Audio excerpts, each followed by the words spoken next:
Olá, alunos de tradução de textos técnicos científicos. Eu estou gravando essa aula, que na verdade é somente um feedback das atividades que vocês fizeram até aqui. E eu vou comentar também sobre o report que vocês têm que fazer. Bom, eu queria começar então com a correção desse texto aqui, Gioconda Waters. E eu vou dar uma espécie de answer key para vocês. Então, Gioconda Waters. Em amarelo está o que eu corrigi. Ele estava dessa maneira: Sodium chlorosulfonic alkaline. E era o que mesmo em português?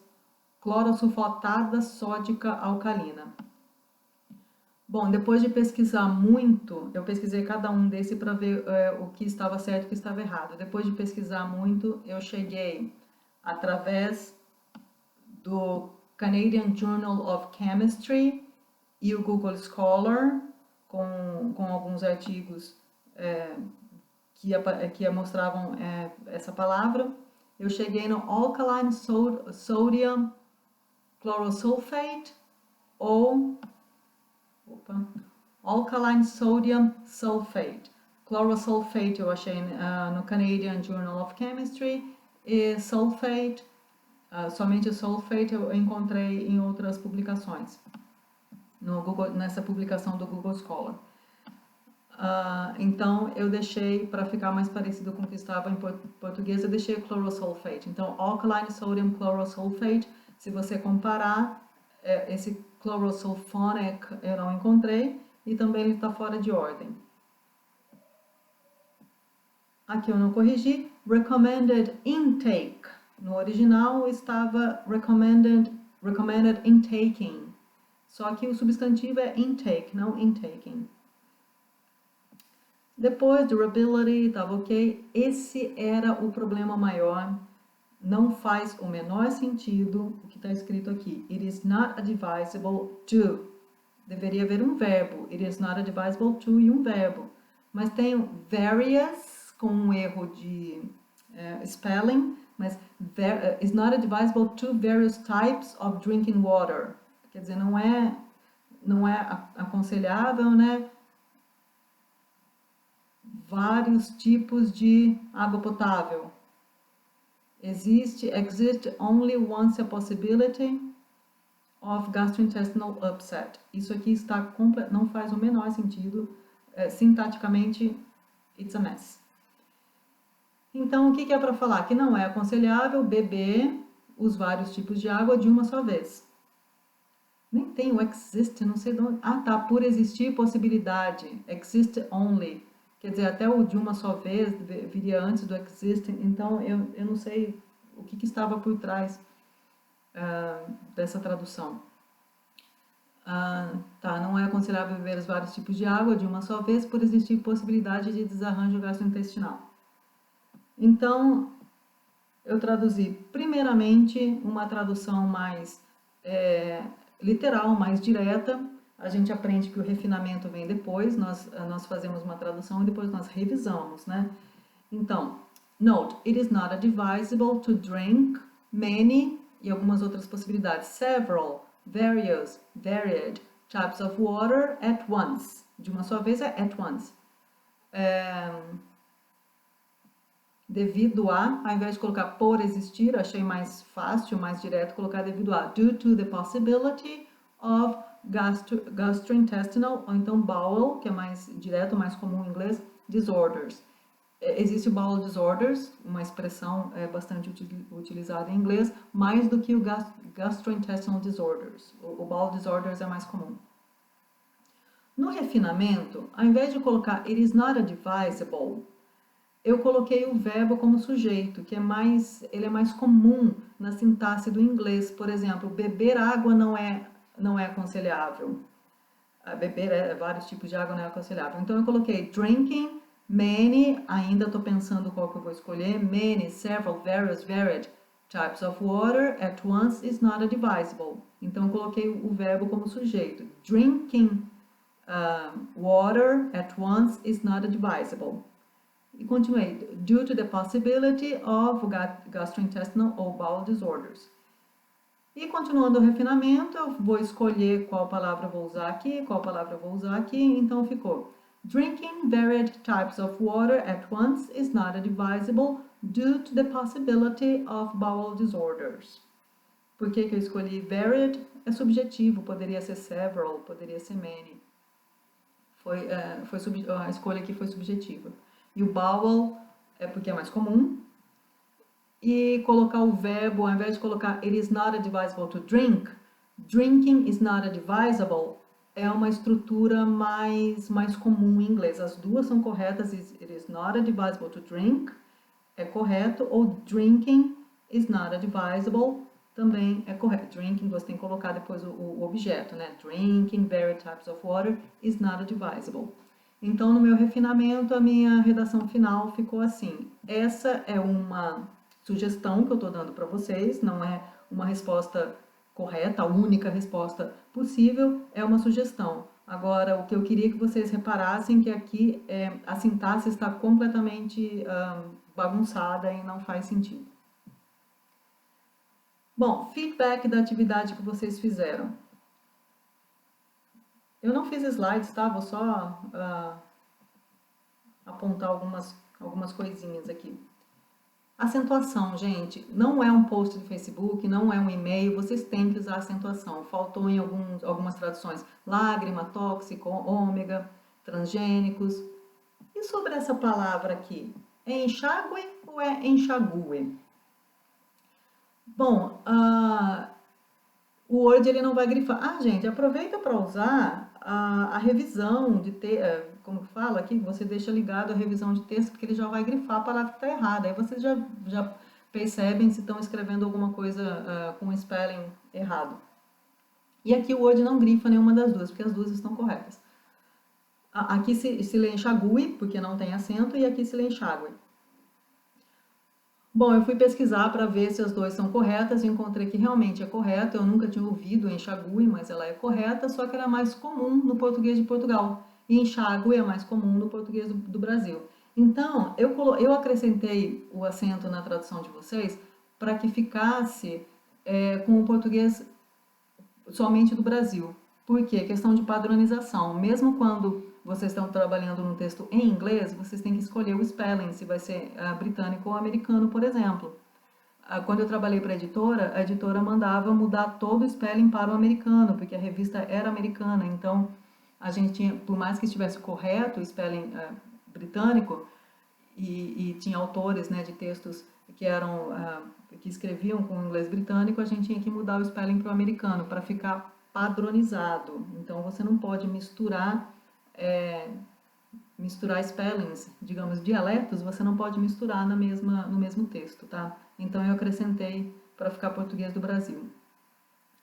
Revejam o uso de gentil e gentilmente nos rótulos, porque você não esfrega gentilmente. Eu acho que geralmente se usa o que? Suave, né? Suavemente. O gentle, ele tem um outro sentido ali naqueles rótulos. Um problema que eu encontrei quando você tem dois adjetivos e um substantivo. Aqui, ó, children's life and quality of life. Na verdade, aqui são dois substantivos relacionados a esse outro substantivo, tá? Mas você tem o life and quality of life. Você tem duas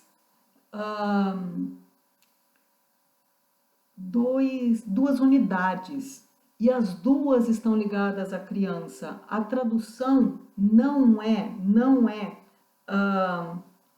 vida das crianças e qualidade de vida.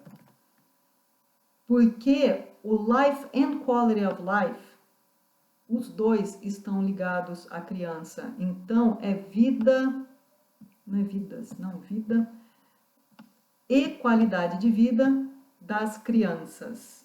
Prestem atenção quando você tem... Aqui eu coloquei adjetivo, mas não é o caso desse daqui, ó, vou chegar lá. Quando você tem dois adjetivos ou aqui são dois substantivos relacionados a uma outra palavra, você tem que prestar atenção se você tem que colocar, porque a mudança, como se diz, a ordem é diferente, né? São esses dois que vêm para cá. E aqui, Long Life Non-Replaceable Battery. Algumas traduções eu vi da seguinte maneira, vida longa e depois bateria não substituível. Aqui sim, gente, são dois adjetivos, tá? Aqui não era não, mas aqui sim são. Acontece que esse long life e esse non-replaceable são dois adjetivos ligados à bateria. Tanto que, quando você tem uma seleção de adjetivos, em inglês, muitas vezes se usa uma vírgula. Então, aqui é adjetivo, vírgula, adjetivo ligado ao substantivo battery. Ou seja, não é vida longa, bateria não substituível. É bateria com vida longa e não substituível. Certo? Então, esse long life é long life battery, non-replaceable battery. Claro que no refinamento você pode chegar a uma tradução mais bonita, mas o que eu quero dizer é que são esses dois, long life and non-replaceable, são a bateria, da bateria. Na hora de traduzir, isso daqui vai para frente dos dois adjetivos. Bom, aqui, algumas pessoas mantiveram grapefruit em inglês, outras traduziram para o toranja. Cranberry, mesma coisa. Cranberry ou oxicoco, ambos são aceitos, isso é negociável, tá? Por quê? Porque em português é comum a gente ver ainda as pessoas usarem em supermercados grapefruit e cranberry.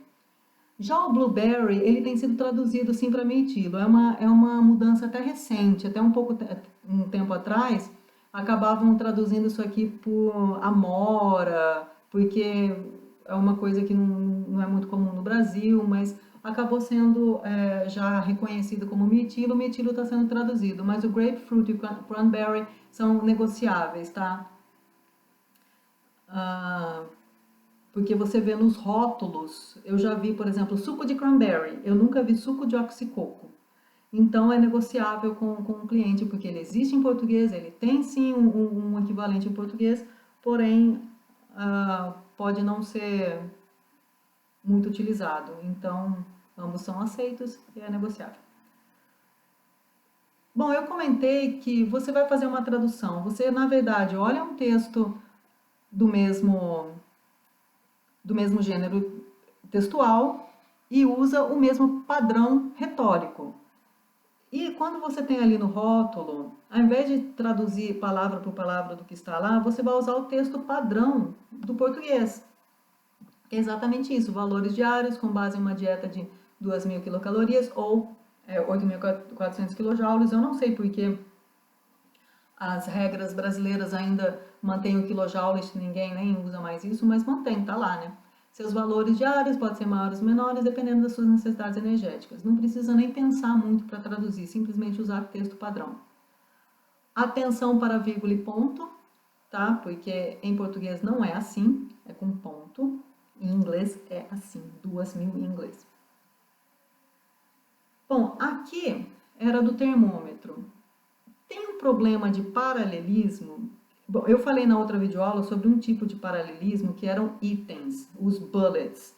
Esse é um outro tipo de paralelismo, que é o seguinte: o texto original ele não está paralelo, mas em inglês ele não soa tão estranho. Em português soa muito estranho. Por que não está paralelo? Olha só. Temperature readings are affected by many factors, including. Quais são os fatores, então, que afetam o temperature readings? Um substantivo, exercises. Um phrase, que começa com um verbo, drinking hot or cold beverages prior to taking a reading. Lembrem que esse verbo, no ING, ele está funcionando na forma de substantivo, é o verbo na forma de substantivo. Então, você tem em inglês um substantivo e outro substantivo e um outro substantivo.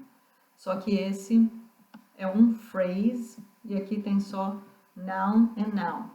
Então, quais são os fatores?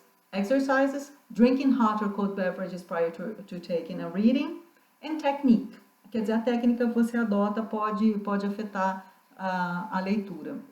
Por exemplo, qual a técnica? Se vai ser axilar, retal, oral ou na testa. Por falar nisso, gente, a testa, aquele forehead strip, é termômetro de testa. Pode ser também fita para a testa, alguma coisa assim, não me lembro, mas é termômetro de testa mesmo, aquele forehead strip. Bom, a tradução literal, em português, essa falta de paralelismo fica muito estranha. Olha só, a medição é afetada por diversos fatores, incluindo exercícios, tomar bebidas quentes ou frias antes de medir a temperatura, bem como a técnica. Então, você tem substantivo, você tem o verbo e você tem um outro substantivo. E, de novo, aqui é longo e aqui é só uma palavra e aqui é uma palavra. Então, aqui dá para fazer um refinamento, tá? Não tem nenhum problema gramatical, não tem nenhum problema de tradução, mas ele não tá stylish. Dá para fazer um refinamento, transformar tudo em substantivo. Então, a medição é afetada por diversos fatores, incluindo... Tô pensando aqui, tô tentando lembrar até de algumas coisas que vocês fizeram. A prática de exercícios, para ficar frase, phrase, phrase e phrase. A prática de exercícios, a ingestão de bebidas quentes ou frias antes da medição, bem como a técnica adotada. Então, eu coloquei 3 phrases, 3 noun phrases. São phrases que têm o substantivo como núcleo. Se eu colocar 3 noun phrases, eu resolvo o problema. Tem outras saídas, tá? Mas essa é que eu pensei, que eu vi também, acho que algumas pessoas usando. Aqui, the thermometer will read 188.8. O termômetro vai ler, não é o termômetro que vai ler. Isso é um problema de pragmática. Você não traduz o que o termômetro vai ler. Quem vai ler é você, quem vai usar o termômetro. Então, questão de pragmática. O que a gente fala? Que o termômetro vai mostrar, talvez? Né? Era alguma coisa assim? Tem que repensar, mas o termômetro não vai ler. Isso é em inglês, você falar, por exemplo, it reads here, por exemplo, está escrito aqui, você fala it reads here, tá? Ou está escrito. Então, você coloca um sujeito e o verbo read, que é uma construção que não existe no português. E algumas pessoas transformaram isso em Celsius, mas não dá certo aqui, por quê? Porque isso aqui é um teste de funcionamento. Quando você ligar o termômetro, é isso que vai aparecer. É 188.80F. Zero não, é o superscript zero. Graus, né? Então é isso que vai aparecer. Não dá para você tem que entender como que o termômetro está funcionando. Então, na hora que você liga o termômetro, isso vai aparecer para mostrar que ele está funcionando. Então, aqui não é para transformar em Celsius. E aí, o termômetro no manual diz que ele lê Celsius ou Fahrenheit. Então, você tem que manter os dois, porque aí o usuário escolhe se ele quer Celsius ou se ele quer Fahrenheit. Em algum momento do manual vai dizer como que você seleciona. Então, se o termômetro usa os dois, não é para eliminar o Fahrenheit, porque ele usa o Fahrenheit também. Não é para colocar tudo em Celsius e eliminar o Fahrenheit, ou não é para deixar tudo em Fahrenheit. Então, em alguns momentos, o próprio manual dizia que era C ou F. Eu acho que estava F ou C, mas enfim, não era para eliminar o F. Aqui, gift set. Tudo bem que gift é presente, mas a gente não costuma falar um conjunto de presentes. Fala um conjunto, um kit, né? Um kit é um empréstimo linguístico bastante comum. Gift set é usado, mas eu sugeri, a quem deixou gift set, eu sugeri traduzir. Porque o gift set, esse empréstimo, ele é mais usado nas classes mais altas. Então, por exemplo, as pessoas que viajam muito e passam na loja, né, no duty free, ou duty free, né, que a gente fala em português, passa lá no duty free e compra um gift set de perfumes, aquelas caixinhas que vem vários perfumes em tamanho de viagem, né? Então, essas pessoas estão muito acostumadas com gift set. E aí a gente que tem bastante contato com a língua inglesa acha que é um empréstimo já bastante difundido. Eu acredito que não. Eu acredito que ele seja mais usado entre as classes mais altas, que viajam bastante ou que pelo menos sabem bem o inglês. A tradução existem vários artigos acadêmicos falando sobre a questão da tradução, não de textos técnicos científicos, mas de textos de propaganda, textos midiáticos, por exemplo, em que algumas expressões, algumas palavras, elas não são traduzidas justamente porque na propaganda o público-alvo é um público da classe alta. Então, traduzir ou não alguns estrangeirismos, está relacionado com qual público você quer atingir. Muitas propagandas não são traduzidas porque quer atingir um público da classe alta. Algumas frases da propaganda não são traduzidas. Agora, um manual, ele não é uma propaganda, ele não tem essa questão social envolvida.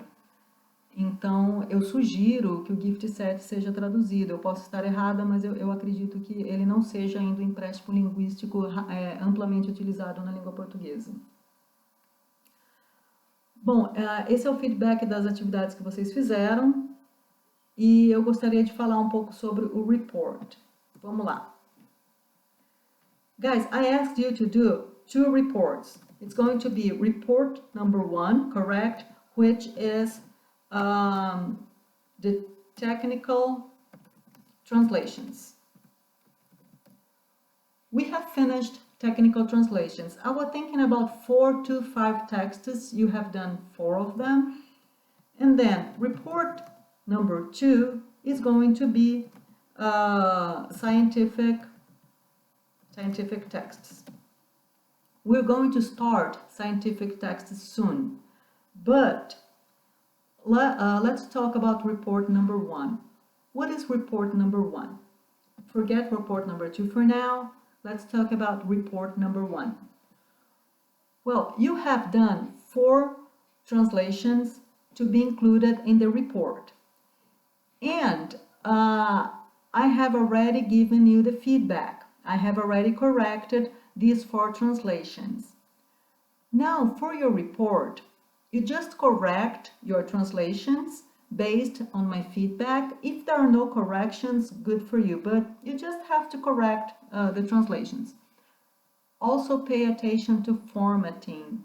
For example, spelling, capital letter, double spaces. I remember I corrected double spaces here.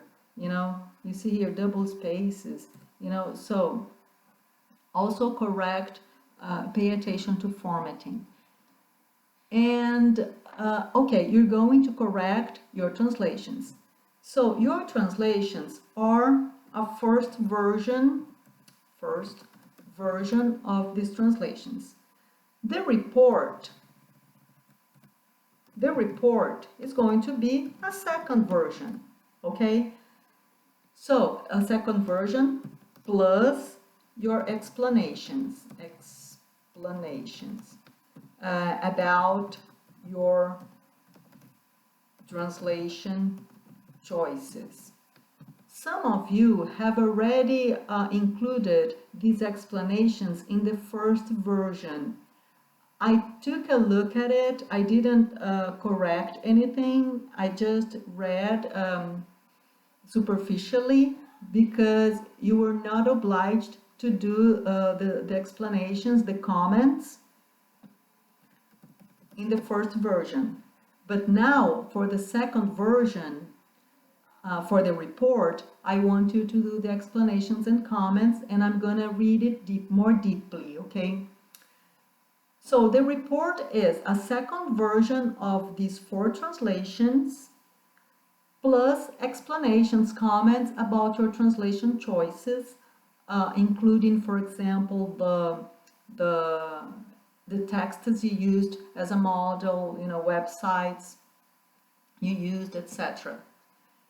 Now pay attention. If you haven't done 1 or more of these translations yet, if you haven't done, I'm not going to receive a first version anymore, but I'm going to receive the report. So let's suppose you have done text 1 and 2, but you haven't done text 3 and 4. Let me write here. You have done text 1 and 2, haven't done 3 or 4. Okay? What are you going to do? You're going to do a report containing second version of texts 1 and 2 and a first version of texts 3 and 4. As simple as that. I'm explaining this because in the past I had students who hadn't done, for example, 3 and 4, and then in the report they sent me only 1 and 2. No, that's not the idea. If you haven't done, this is your second chance. You just do everything. Do everything in a report, okay? So again, let's suppose you have done 1 and 2 and you haven't done 3 and 4. Just in your report, you include the second version of the texts you have done and the first versions of the texts you hadn't done. If you haven't done none of them, simply do the report. It's going to be a first version, first version of every text. But please do it because this report is going to be part of your final grade. So it doesn't matter if you haven't done the first version. Simply do the report because it's part of your final grade. It's a big part of your final grade. 40% if I'm not mistaken, but I have to check, but I think it's 40%. Well, that's all. And the report is for next class. That's why I haven't assigned any new translation yet. So report number 1, technical translation. Deadline, due date, next class, which is 22nd. Yep. Wednesday, April 22nd. Okay, if you have any questions, comments, anything you'd like to ask me, just contact me, please. And stay safe.